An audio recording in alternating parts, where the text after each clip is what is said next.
Hello, everyone. Welcome to the first episode of Wix Alumni Spotlight Series. My name is Linda, current Wix Alumni Liaison, and today we will be demystifying the job interview process with Wix alumni Danielle Scott. So just to give you a background about Danielle, she was a Wix member until 2018, and she was also Wix corporate chair and a co-founding organizer for Venus Hacks.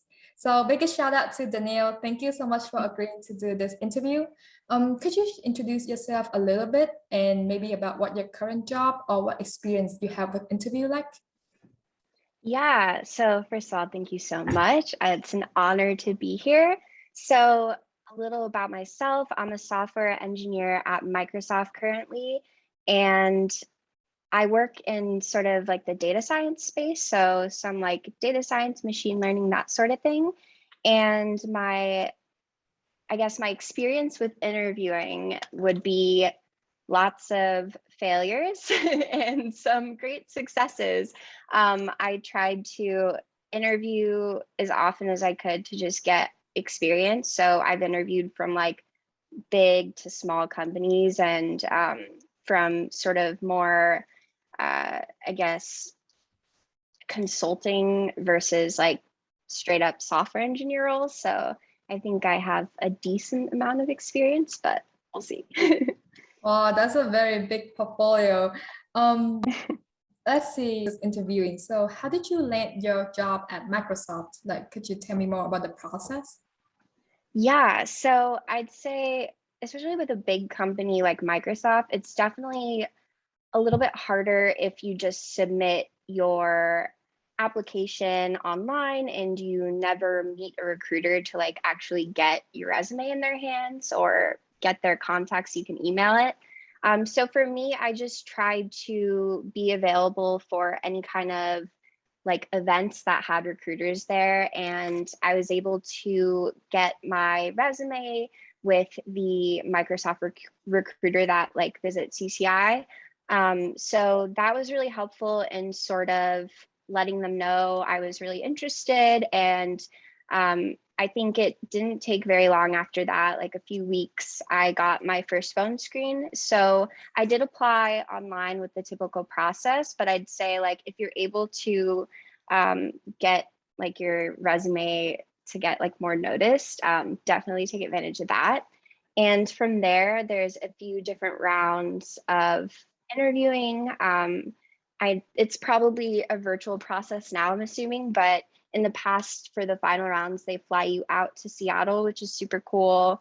And yeah, so the whole process is pretty awesome.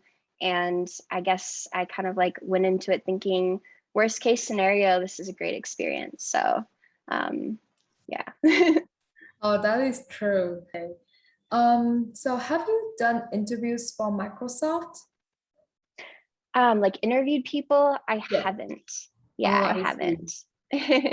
It's okay. Yeah. I mean, it's Yeah. good that you have a lot of interview experience from what you have told. Yeah. Yeah, I have talked to like a lot of people that do interview people though at like various companies, and I can give just like a quick word of advice is always that it stands out when people have a good attitude and when they are open to being like, I guess, challenged a little bit and they're open-minded to solving something a little bit more difficult. So I think like attitude goes a long way from what I've heard. Yeah, that's what I usually heard from like people who do a lot of interviews to attitude. Yeah. First of all, question about technical interviews. Could you share a little bit about your process to approach a problem when you go into a technical interview? Yeah. So a lot of the advice I'm probably going to give is pretty much straight out of Cracking the Coding Interview, which is a book that if you have ever sort of gotten interested in interviewing for a technical position, that is like the golden standard. It's super helpful. But basically, the first thing you want to do is ask questions. So a lot of times they'll give you sort of an ambiguous question because they want to see how you are able to like process it and like if you're able to ask the right questions and not just like go right into solving it without like wondering anything. It also sort of opens it up for your interviewer to on the fly, like think of how to make it unique. So they might give you like a constraint that they didn't give to someone else just to kind of like mix it up. So definitely want to ask questions. If you have sort of a short-term memory like me, you want to write down what they say because you don't want to like have to be like, what did you say again? So that's the first thing. The second thing I always do is I create a table and I put like different inputs in one column. And I usually choose like something towards like the min possible value and then like the max possible value and then one or two things in the middle.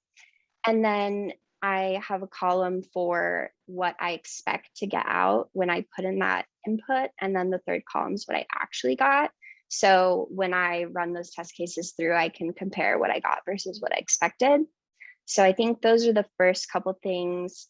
And then I take a second to just like either do a tiny bit of pseudocode of what I think I'm going to do to solve it, pick like my data structure or like algorithm I want to use, maybe like write some like just plain English of like what I'm trying to do in solving this problem, like what the goal is. And then I just try to dive right in and think about my test cases as I'm going so that like I'm not wasting a bunch of time running them through at the end and not having like processed them at all. So yeah, that's pretty much it.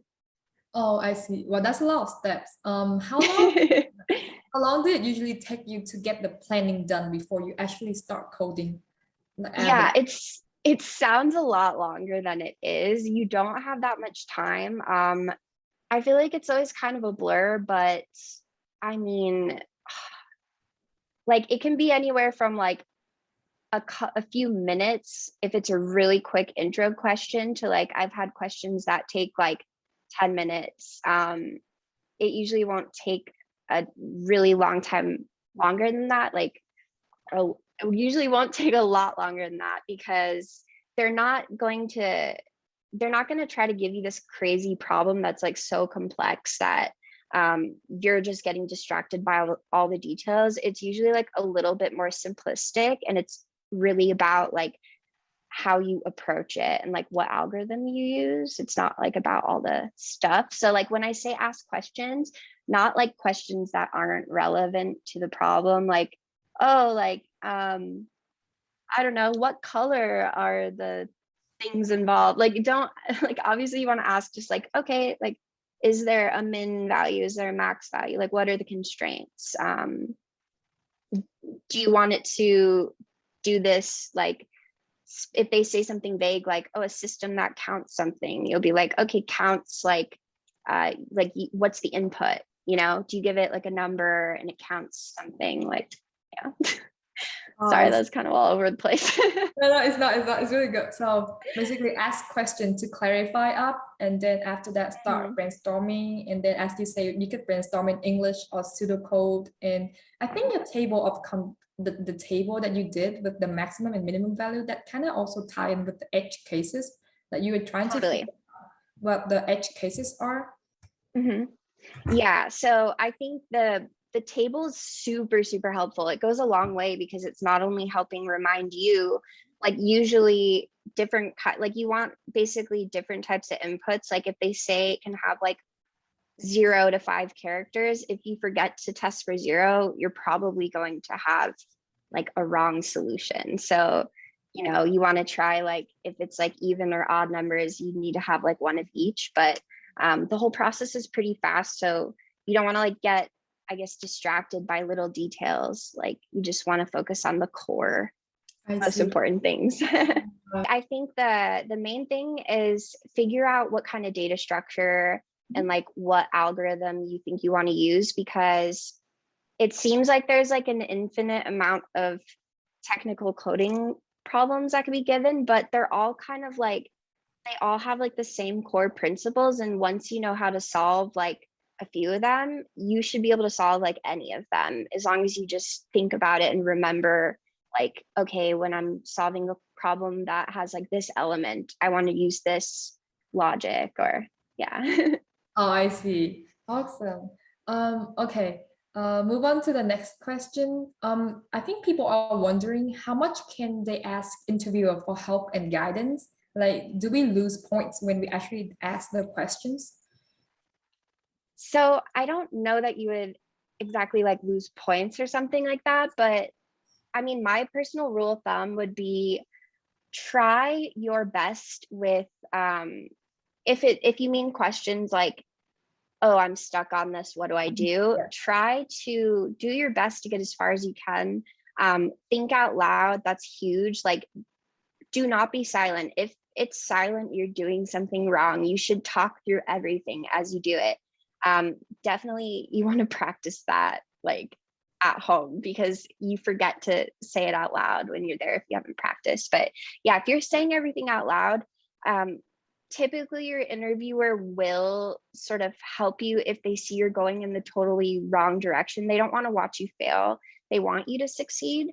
So ideally, you won't have to like ask them like, hey, what do I do next? But if you are really stuck, maybe say what you would do if you knew how to do it. Like, what I want to do, I know that I want to traverse this tree, but I'm not sure how to, go down the tree, but I think it would be, recursive. You can sort of, I guess, verbalize concepts. And if you have to say something like, yeah, unfortunately, I don't know, I haven't learned this yet.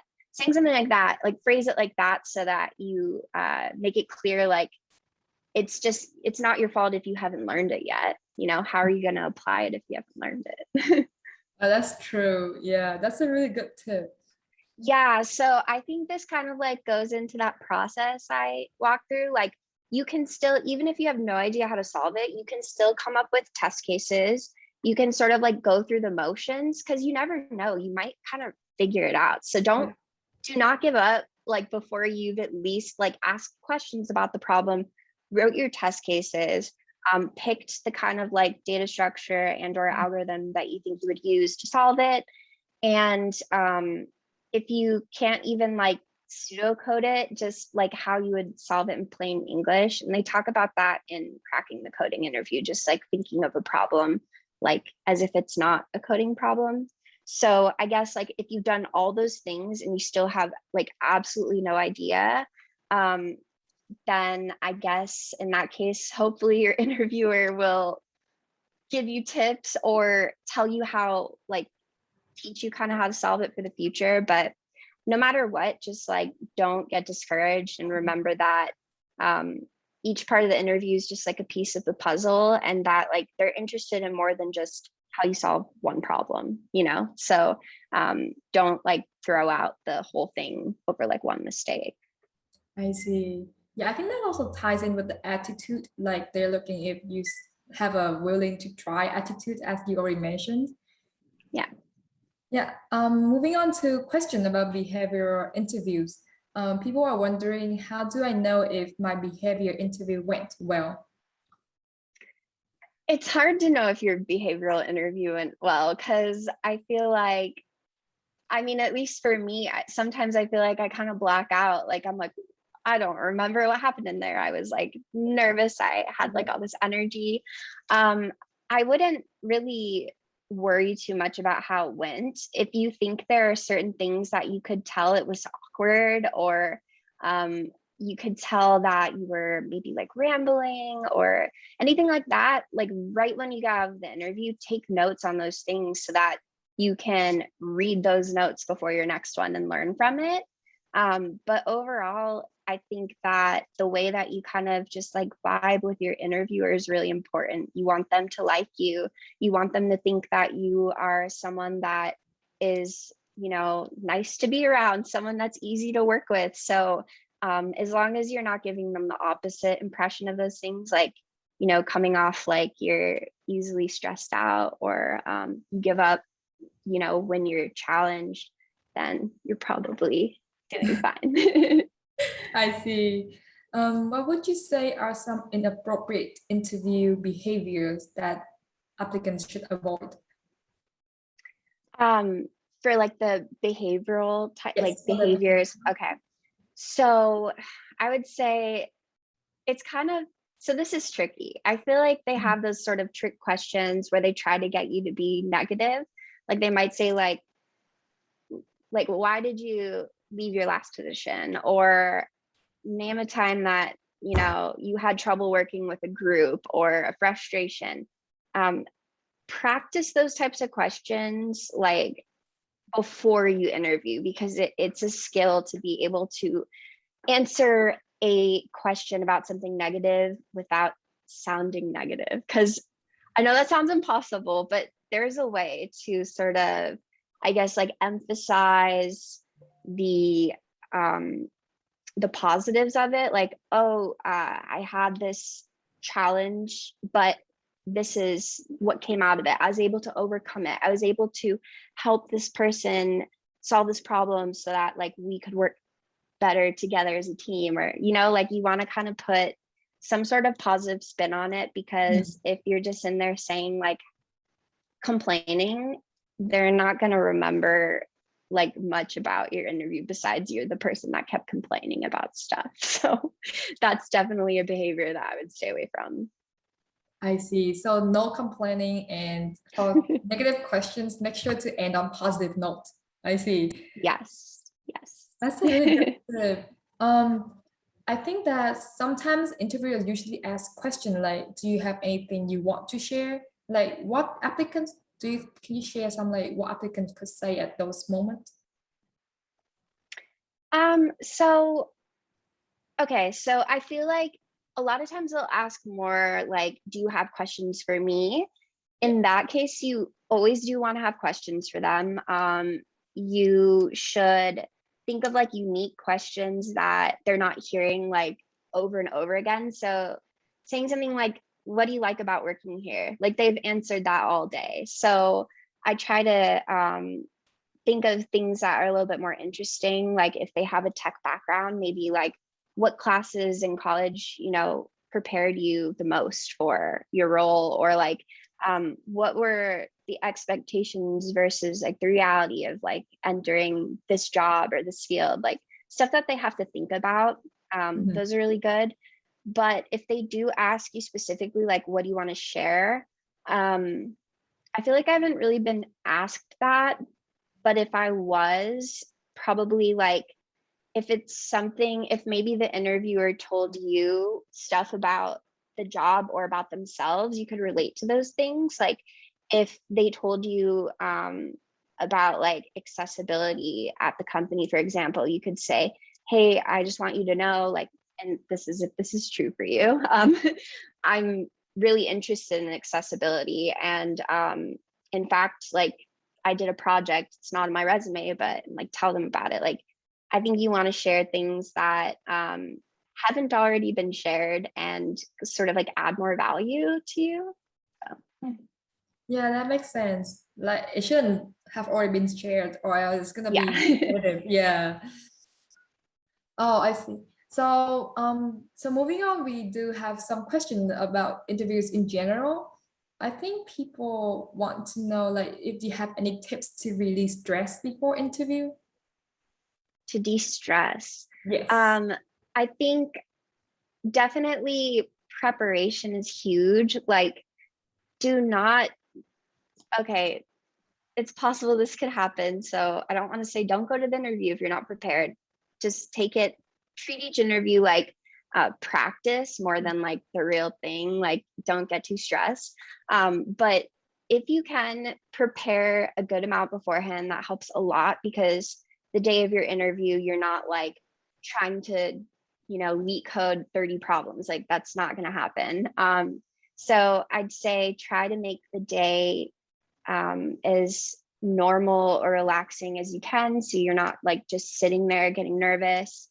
And exercise is always great. Like if you're able to just get some energy out or stress out, that's always a good thing. Drink lots of water.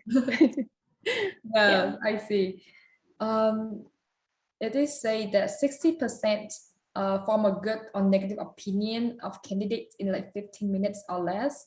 So do you have any secrets to create a good first impression with interviewers? Yeah, so it's kind of like what I said earlier about like just having a good attitude, being, showing that you're confident and you enjoy what you do. Like if you're someone that you want to work in tech because you're passionate about it, you love coding or, you love project management, whatever it is, just like make sure they can see that. And definitely like go in there and just don't be afraid to be a human being. Like they don't want to see you be this like carbon copy of everyone else. Like you can laugh, you can make jokes. Like I feel like some of my best interviews, we were like laughing and talking about all kinds of stuff because they're human too. And like, yeah, you have to show that you have skills and that you're, a hard worker and stuff, but you should also be showing like what makes you unique and what makes people want to be around you. So Yeah, I think that's really true because I have also heard from people that you should treat interviewer as human being also. So yes. like take it as a conversation more than just like something that you have to get through and overcome. Then you will get Yeah, a lot more out of 100%. it. Yeah. Yeah, make sure you listen to them too. Like if they're taking the time to tell you about their role, like Yeah. don't just like nod. Like you can be like, oh, that's cool, I've heard about that, or like respond, because like if you're just sitting there pretending to listen, like they're gonna probably feel like, okay, that's a little rude. So yeah. Yeah, I think I know what you mean. You already answered this, but what are the most common mistakes that you think interviewees usually make? Yeah, I'd say getting flustered, thinking that like you've failed the interview before it's over, because yeah, again, it's not about one thing. The interview is, a 30-minute to a 3-hour, whatever length it is, process for a reason. It's because they know that we have different like strengths and weaknesses. They know that we're nervous. They know that, we're being put on the spot. Like you have to keep in mind that like they know all these things, and they're not going to just they're not going to sit there and waste their time not paying attention to you anymore if you've messed up once. So you definitely want to just persevere and pretend like it's a new interview on your next question if you need to. I see. Like take it as a learning experience, basically. Yeah, definitely. Yeah. Um, like, is there any steps that you do after an interview with an interviewer?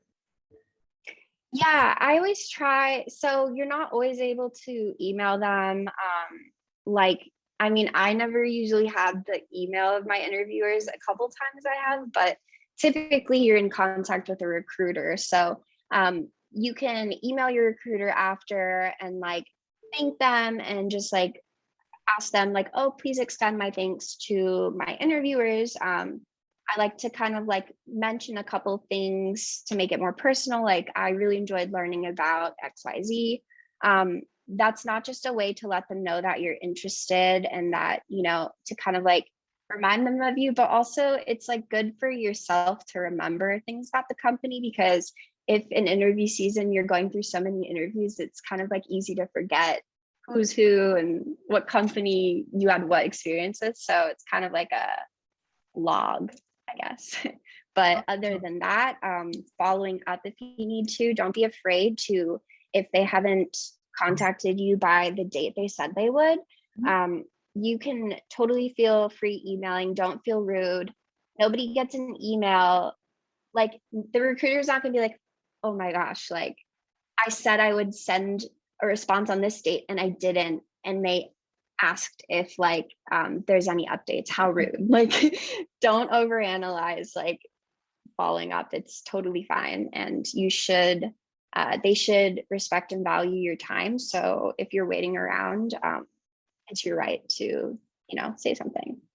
Yeah, so definitely don't overthink and then just follow up with them if you haven't heard from them in the time that they have tell you they would respond. Yeah, because like think about it too. If you're a company and like you haven't heard from someone anyway, and like you're kind of like busy. I mean, whoever your recruiter is, they have like so many like candidates, and it's really easy for them to just be like, hey, is there a response for this person? And then maybe they'll realize like, oh wait, we should make a decision on that person. And then that could like save you from losing your spot. So yeah, it's definitely worth it. I've done it before and it works. I see. Awesome. Yeah. I think that's most of the question. Oh, to wrap it up, I think the last question of the day is how to wrap up an interview nicely and create a good one lasting impression with the recruiters. Yeah. So the follow-up email, I'd say, if it's wrapping it up like in person, usually they'll kind of leave that, like they'll kind of thank you, and like I feel like almost always they'll ask if you have any questions for them, and that's where you give them your thoughtful, interesting question, whether it's about something you learned about the company, something that you took the time to learn. Say like, hey, I read about this. This is really interesting. Like, is there, do you guys often have like programs for things like this? Or just like ask something that shows that you did your research, or ask something that shows your interviewer that you're interested in them and like what you can learn from them. And I feel like that's enough to leave on a good note. But I wouldn't stress too much about like how you say bye, or like don't say anything awkward like, so I'll be hearing from you, or like don't do that.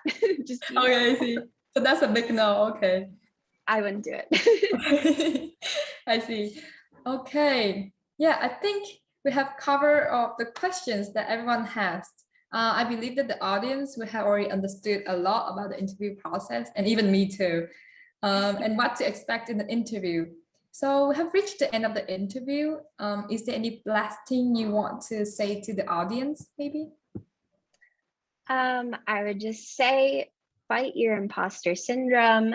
Remember that you're valuable and you have a valuable skill. Don't take an unpaid internship, they're a scam. And yeah, just remember that you're not going to remember your failed interviews, or if you do, you'll laugh about them one day. So don't overstress it. You'll get there one day. So just keep trying. Oh, that's really meaningful. Okay, thank you so much, Danielle, for being here with us today, and thank you for the insights and the knowledge that you shared too. I hope, okay, and thank you, the audience, for watching this. I hope that you gained something from listening on with